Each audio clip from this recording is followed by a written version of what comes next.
First off, I'd like to welcome everybody here today, and I'm a ball coach, so I'm going to try and keep it as easy as possible as we go forward here. But I'd like to thank President Gustowitz for this honor.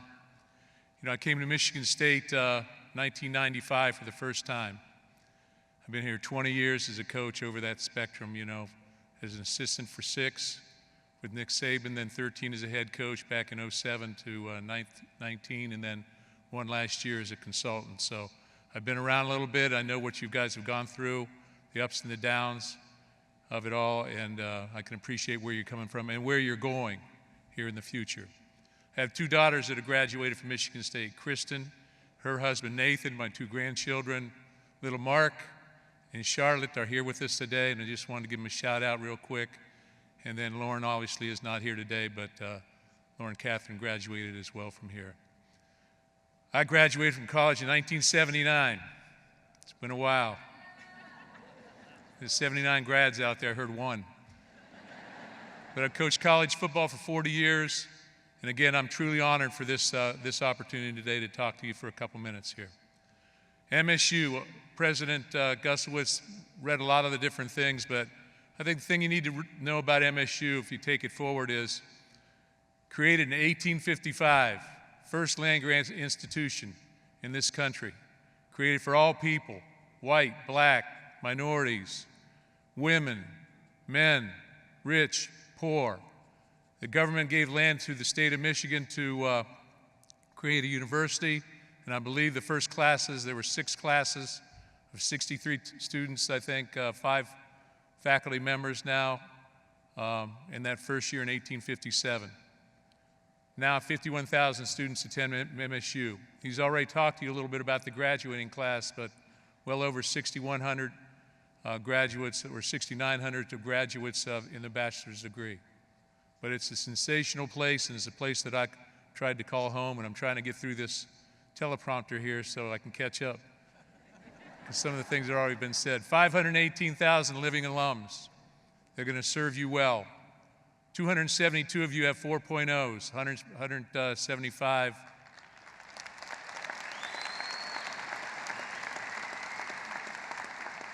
$175 student athletes.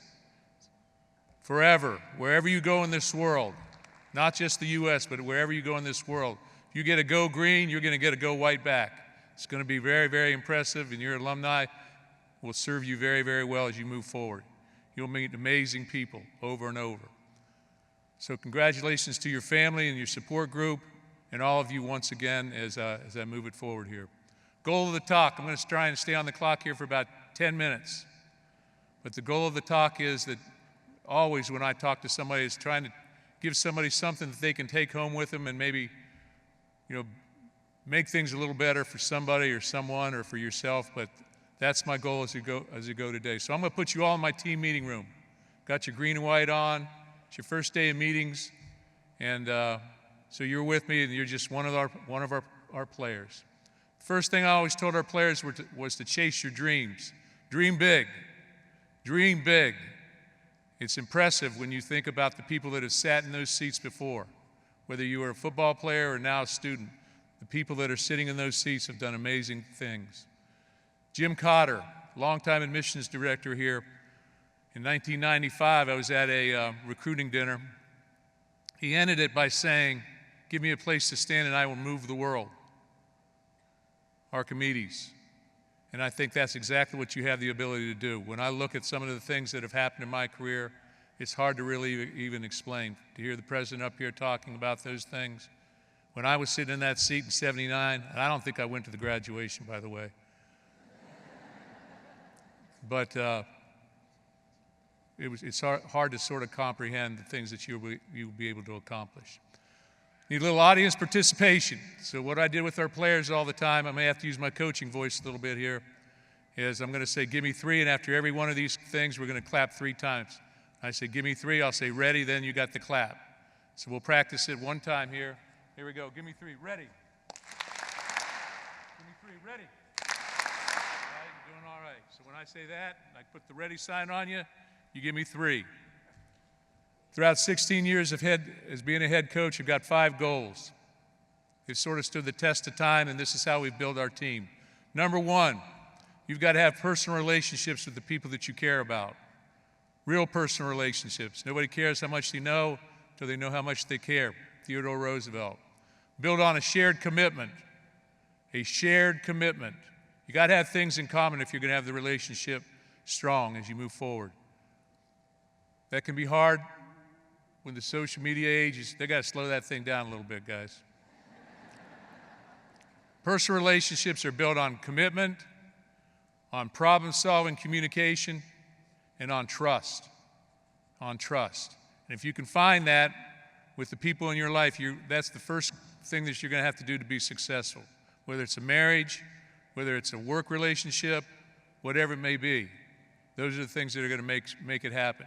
Social media world that we have right now is very difficult. A lot of you have been penned up in your rooms, COVID and those type of things. Some of you will be working remote. But I encourage you to get out there and find the people that are in your foxhole, the people that you care about, the people that are going to be important in your life, to make sure that you're following them and being a part of their lives and having that shared commitment, etc. Invest in people and relationships, and you'll reap a lifetime of benefits as you move through it. When I had our player meetings, I had 120 players. I would take the entire month, and I know Jonathan Smith's doing the same thing right now, new football coach. But I would take the whole month and meet with our players, every single player I had. Talk about their family, talk about their goals, every year. Talk about the things that were important to them, all the different things that they needed to find out about themselves and about the program here. They needed to be bought in. They needed to have a sincere buy-in and be fully engaged as you went forward. That's tough in this day and age. It's tough. Our assistants had the same thing. They met with their players. The strength coach met with every single player.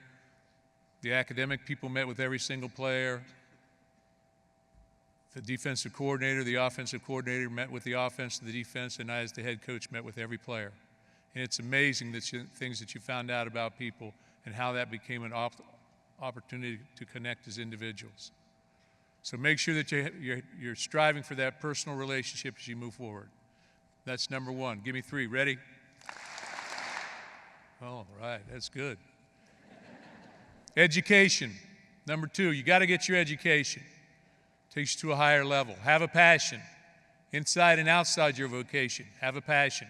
You're going to change, as the president has said. You're going to go from one thing to another and jump from thing to thing as you go. But you'll be rerouted a little bit along the way, but sort of a natural progression. Had a lot of good football players. Their number one goal, regardless of where they were at in the scheme of things, all 120 of them, they wanted to go to the NFL. Not for long. Competition is at its highest level usually. So they were unable to do that. They had to have a passion in something else to be able to deliver on those different things as they move forward. It takes 10,000 hours, they say, to be an expert at something. So you got 10,000 hours in front of you as you move forward with your next career. And you'll continue to be cutting edge, innovative as you move forward. Kirk Cousins came to our Minnesota game last year as I was an advisor, consultant. He came down and spoke to our team. And he was amazing as usual, but the thing he talked about was that he was in it for the long haul, that every decision that he made, everything he does was for the long game, for the long haul, for the long game, not for something that's going to just be here and there and gone, but for the long haul. So when you make decisions and you make the decision to move on to another job, or you make decisions in your home life, you got to look at it as long term. What's going to be best for me long term? That's number two. Give me three claps. Ready? Give me three. Ready? Getting better. Getting better. Got a little ways to go. Work. You got to work to get better, guys. I just got to tell you, you got to work. Things which matter the least, the most, must never be at the mercy of things which matter the least. That hung above our staff table. As I looked at our staff every day, that hung above our table there for 13 years. And I tried to make sure that we were going to take care of the big things, let the little things catch up. But the big things in your life needed to be handled right away and be taken care of. Work provides a sense of purpose. I used to always tell my two girls, if you have discipline and maturity, you can accomplish anything. It leads to perseverance, it leads to the ability to sacrifice, it leads to attention to detail, staying on time, all the different things you have to do. But discipline and maturity in this area will carry you far. Today you have a plan probably, but it's going to need an adjustment, much like the President has said. So I had a Marine Colonel come in and talk to our players one time, and he basically handled all the recruits, the incoming Marines at Parris Island. So his end game for those guys his end game was readiness in 3 areas: their spiritual life, their physical life, and their mental life as he prepared his Marines. And the first thing he said to them was that the plan, whatever the plan was, would not survive contact. In other words, it's going to change. Your ideas, what you think, everything's going to change as you move forward in your life. There'd be friction points along the way that would cause you issues sometimes, but that was a natural progression, especially when you hit your LOD, your line of departure. Today is your line of departure. It's the day where you walk out of Michigan State with a plan. Again, you're going to hit some friction points along the way, but everything's going to be okay. It's a natural progression, and we wish you the best with it. My father used to always say, complete your circles. If you started one thing, my mom always used to say, hey, I said that first. But I'm going to go with my dad today. But, when you start something, you want to try and finish it, and it's going to take time, but you want to try and finish it. So complete your circles. You're going to have times where you're going to just be in one position, and you're going to have to assess what you've done, adjust to it, and then repeat what you've done to get better at what you're doing. But the work ethic has to be there. There's no question about that. You won't get there without great work ethic. So, number 3. Give me 3. Ready? And walk over here. Give me 3. Ready? Number 4. Got to be a light for such a time as this. You need to be a light in your community. For such a time as this, hung in our hallway. Every day I walk by that, and I would just say, what are we going to do today to make somebody's life a little bit better? The actual quote comes out of the Bible from Esther, and who knows, but you have come to such a royal position for such a time as this. You're at quite a position right now. You're a graduate of Michigan State. You'll be able to take that forward with you as you go forward. I think it's important that you go morally. If you're a spiritual part of you, that's good too, but I think it's important both in those 2 endeavors that you take a very personal decision. This thing's flying again up here. Your faith is a very personal decision. I'm not here to talk about that really, but it's carried me through in the good times and the bad times. And I can tell you this, it'll either grow or diminish as you move forward. So are your morals. They'll either grow or they will diminish as you go forward with your life. The world, no question, needs more heroes. And you look out into this group of people and you wonder who the next heroes are going to be. Spartans will. I've heard that being said around here for quite some time. What does that mean to you? What does that mean to me? Probably 3 different things, but for me, it talks about going above and beyond, do whatever it takes. Whatever it takes to get the job done. Whatever it takes to make some lives better. Whatever it takes. You got to put yourself out there. I coached for 40 years. My goal in that career hopefully would be defined by more of what I did for people than wins and losses. Sometimes you wonder about that, but hopefully that is the case as I go forward. You have an opportunity to make a lifetime impact on people and make a difference. You need to take advantage of that. Give me 3. Ready? Last one, winning. Quote from Coach Izzo, every opportunity is one that needs to be seized. You have got to win. I can promise you, I don't have this around my chest. I don't have the plaque. I don't have anything else if we didn't win here. It's just a natural deal. Winning is the product to me of the 4 points above. If you don't have a personal relationship with your players, if you don't work, if you don't educate them, the finest things, if you're not cutting edge, innovative, etc., if you don't show them that there's other things out there that they can be a little bit of a light to other people, then they're missing the boat a little bit. But winning is a product of the 4 points above.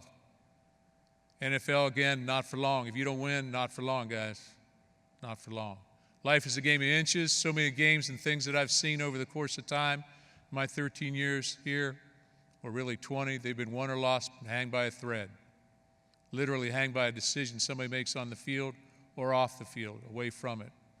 Dr. Edward Barksdale, one of our players' fathers, who's a renowned surgeon, used to always talk about falling forward, gaining ground if you're not successful, falling forward. Make sure that you're winning a little bit as you fall forward, that the next time you get up to the plate, that you're a little bit more successful. Winning comes in many different forms, tangible and sometimes intangible. 2013, we won the Big Ten championship, went to the Rose Bowl, beat Ohio State. In 2011, we went to the Big Ten championship game, and I don't know, you guys were probably 10, so you might not remember it.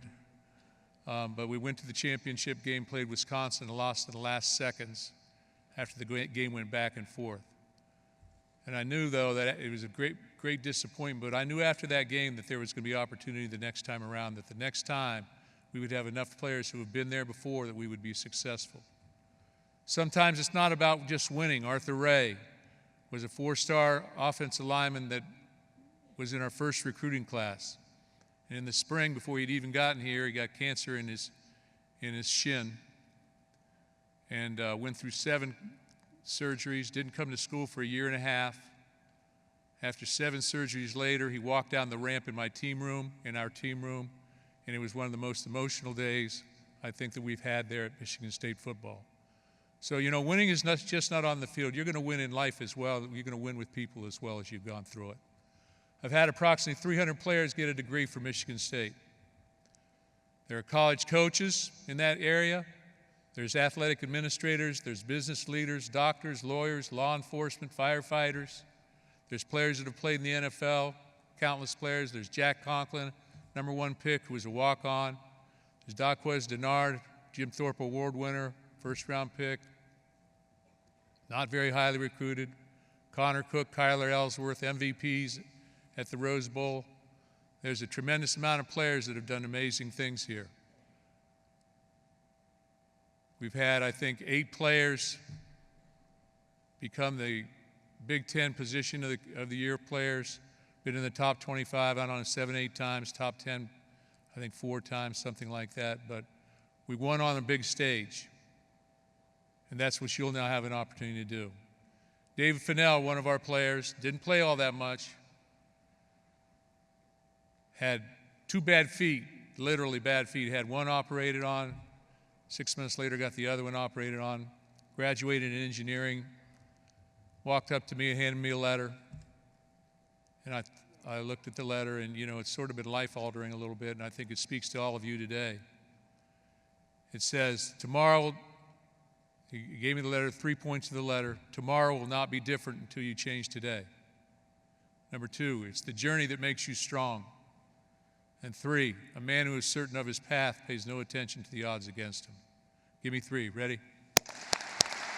Finally, in closing, a Spartan's greatest strength is the warrior standing next to him. Another sign that we had up in our team room. Spartan's greatest, wing it back down there, greatest strength is the warrior standing next to him. And I've had the pleasure from learning from 3 of the greatest coaches in college football. Number 1, Tom Izzo.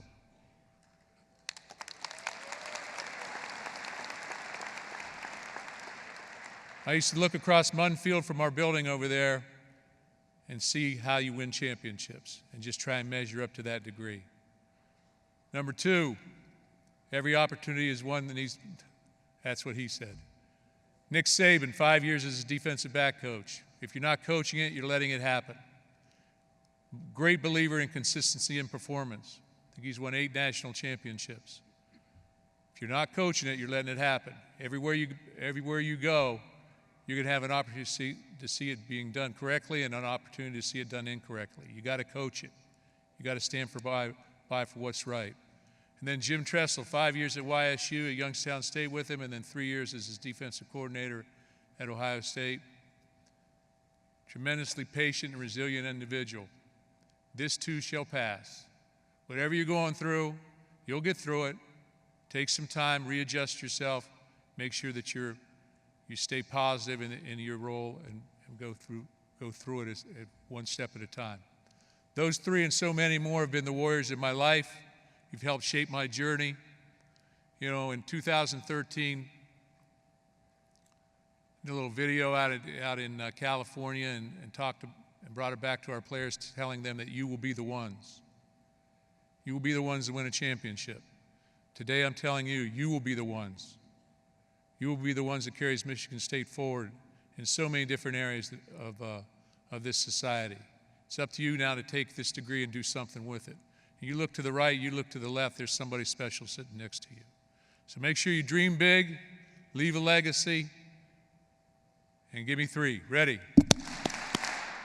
Okay, what we're going to do, because we got a team here, so what we're going to do is I'm going to walk right down in front there in the middle, and we're going to have a team picture. And I'm going to tweet that out, okay? Because I'm living in your age. And then we're going to have another team picture, and we always did this for 13 years, where it's sort of a silly picture where you do whatever you want to do. And I'll tweet that out too. So I'm going to walk right down in the middle. You may have to scrunch in a little bit. Right, Derek? But we'll try and get that done, and then I'll get out of your way. Thanks so much, and go green.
Well, Coach, you may not have attended your own graduation ceremony in 1979, but we're certainly grateful that you showed up today for the class of 2024.